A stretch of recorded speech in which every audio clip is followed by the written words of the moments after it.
যুদ্ধে গিয়েছে কিন্তু আমার মা একটা জামা চেয়েছে, এই কারণে আমার আব্বার মনটা খারাপ। এই কথাটা শোনার পরে আমার দয়ার নবীর চোখ থেকে পানি ঝরে। দয়ার নবী, মায়ের নবী, তারপর কি ঘটনা হয় লিখছে দেখুন। স্বামীর মনে মা বোনেরা ব্যথা দিও না, স্বামীর মনে মা বোনেরা ব্যথা দিও না, আমার নবীর ঘোষণা। স্বামীর মনে মা বোনেরা ব্যথা দিও না, আমার নবীর ঘোষণা। ফাতেমা ঘটনা শোনো, মা ফাতেমা স্বামীর মনে মা বোনেরা ব্যথা দিও না, আমার নবীর ঘোষণা। ঘটনা শোনো মা ফাতেমা, ঘটনা শোনো মা ফাতেমা। ঘটনা শুরু হয় লিখছে দেখুন।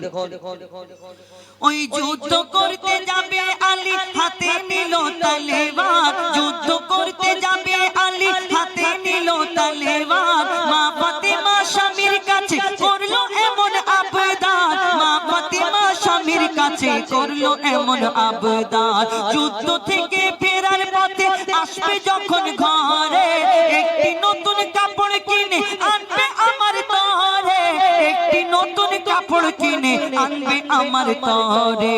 এই কথা শুনে, এই কথা শুনে হযরত আলী বড়ই দুঃখ পায়। এই কথা শুনে হযরত আলী বড়ই দুঃখ পায়। যদি আমি শহীদ হয়ে যাই, কে আনবে বলো কাপড় তোমার, কে আনবে বলো কাপড় তোমার। হযরত আলী মনটা খারাপ কেন? তিনি মা ফাতেমাকে জামা দেবেন না, না তিনি চিন্তা করছে, হ্যাঁ আমার স্ত্রী, আমার বিবি, যাকে অনেক ভালোবাসতেন, নবী নন্দিনী, নবীর বেটি, যখন থেকে আমার সঙ্গে শাদী হয়েছে, বিয়ে হয়েছে, আমার কাছে তেমন কিছু চাই না। হঠাৎ আমার কাছে একটা জামা চাইলো, আমি যুদ্ধে চলে যাচ্ছি, যদি আমি আল্লাহর রাস্তায় শহীদ হয়ে যাই, তাহলে আমার ফাতেমার আশাটা আমি পূরণ করতে পারবো না। মনটা খারাপ, এই কারণে যুদ্ধে চলে গেল। এদিকে ইমাম হাসান, ইমাম হুসাইন ছুটে ছুটে নবীর ঘরেতে পৌঁছে গেল। সালাম কালাম হলো, হওয়ার পরে বলছে, নানা গো তোমার আব্বা মা কি করছিল? বলে আমার আব্বা যুদ্ধে গেল কিন্তু মন খারাপ। কেন মন খারাপ? না আমার আম্মা একটা জামা চেয়েছে, ছোট বাচ্চা তো, না আমার আম্মা একটা জামা চেয়েছে, ওই কারণে মনটা খারাপ করে যুদ্ধে গেল নানাজি। যখন এই কথা বলার পরে আমার দয়ার নবীর চোখ থেকে পানি ঝরে। তারপর কি ঘটনা হয় লিখছে দেখো।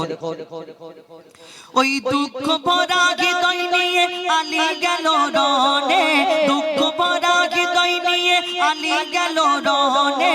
নানার কাছে ছুটে এলো হাসান হোসেন, নানার কাছে ছুটে এলো হাসান হোসেন, নানার কাছে ছুটে এলো হাসান হোসেন।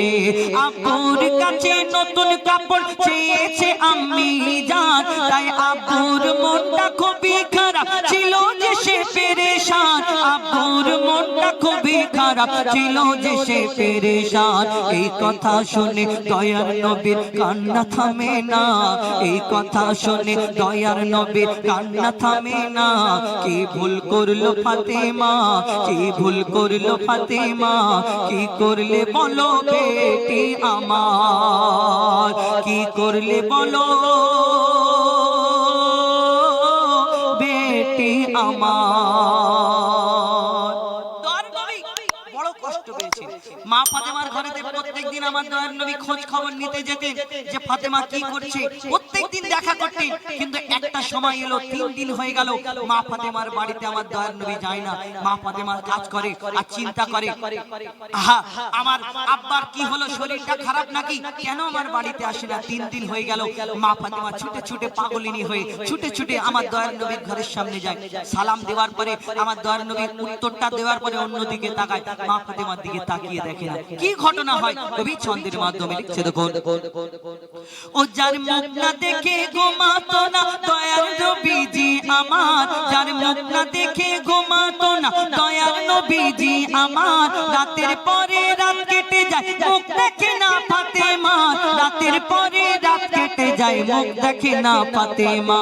মা ফাতেমা ছুটে এলো আব্বা জানের কাছে, তবু বেটির মুখ দেখে না, পেছন ফিরে আছে, তবু বেটির মুখ দেখে না পেছন ফিরে আছে বলছে নবী ও গো বেটি বাড়ি চলে যাও নবী বলছে নবী ও গো বেটি বাড়ি চলে যাও বলছে নবী ও গো বেটি বাড়ি চলে যাও আগে স্বামীর কাছে ক্ষমা চাও বলছে নবী ও গো বেটি বাড়ি চলে যাও আগে স্বামীর কাছে ক্ষমা চাও তবে করবে ক্ষমা আল্লাহ আমার তবে করবে ক্ষমা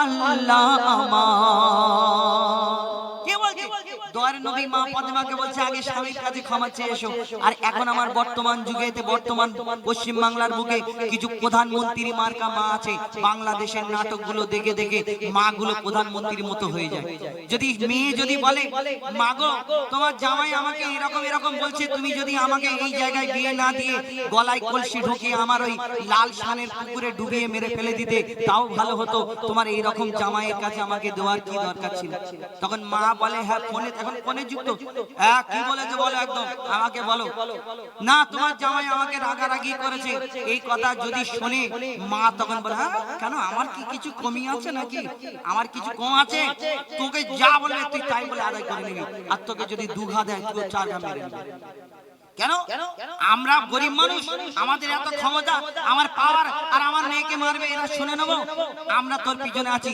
তুইও যা করার করে নে এই প্রধানমন্ত্রী মার্কা মা গুলোর জন্য কিছু কিছু মেয়ে সারা জীবন ঘরে এসে পড়ে থাকে দয়ার নবী বলছে স্বামীর কাছে ক্ষমা চাও আর এই প্রধানমন্ত্রী মার্কার মা বলছে স্বামীকে মেরে নাও তারপর যা হয় হবে আমি পিছনে আছি দেখে নেব সাপোর্ট করে তো এর জন্যই যে মেয়েগুলো যে ঘরে পড়ে থাকে এই বাপের বাড়ি এসে ভাইদের কাছে সারা জীবন এই জীবনটা শেষ হয়ে যায় ওই মাটা তো কবরে চলে যাবে গিয়ে শুয়ে কাদার তাল খাবে ও মা কি করবে কবর থেকে হাওয়া করবে না তোমাকে সারা জীবন কোলে করে নিয়ে বসে থাকবে মেয়েটাকে না ওই মেয়েটার জীবন শেষ হয়ে যাবে আর সে কবরে গিয়ে হাওয়া খাবে আমরা এই চিন্তা করি না আমার দয়ার নবী কি শিক্ষা দিয়ে গেল সেই তারপরে মা ফাতেমা এই কথা শোনার পরে নিজের ঘরে গিয়ে দরজা বন্ধ করে শুধু কাঁদে তারপর কি হয় লিখছে দেখুন ওই দুঃখ ভরা হৃদয় নিয়ে ওই যুদ্ধ থেকে হযরত আলী এলো যখন ঘরে যুদ্ধ হতে হযরত আলী এলো যখন ঘরে